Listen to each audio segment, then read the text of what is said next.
Alam nyo naman, pataas ng pataas ang ating init ng panahon. At syempre, bago tayo gumawa nito, ang lagi kong binabanggit, affordable to.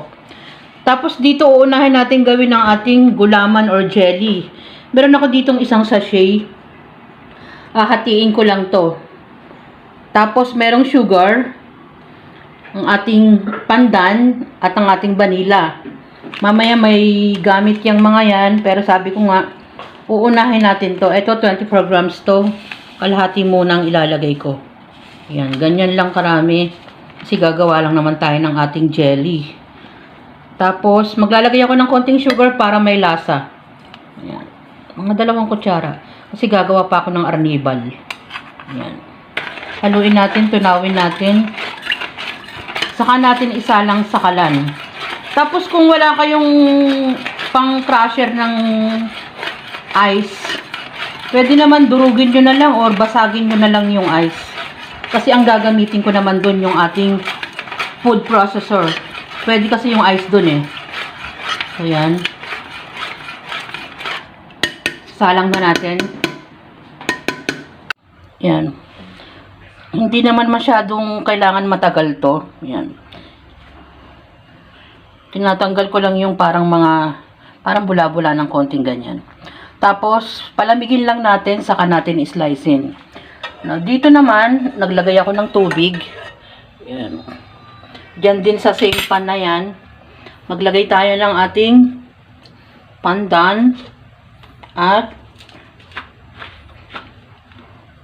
paubos ng ating vanilla. Pwede nang ilahat to dahil konti na lang. Kasi gagawin ko naman tong arnibal. Lalagay ko na yung ating sugar. Hala, pabayaan lang natin siyang matunaw. At lumasa yung ating pandan. Kasi yan ang ipang lalagay natin sa ibabaw. Ayan, balikan natin. Yan. Ito na yung ating jelly. Hiniwa ko na siya ng maliliit pagkatapos nating palamigin. Tapos dito naman, yan, naglalagay na ako sa ating mga lalagyan kasi 4 kami.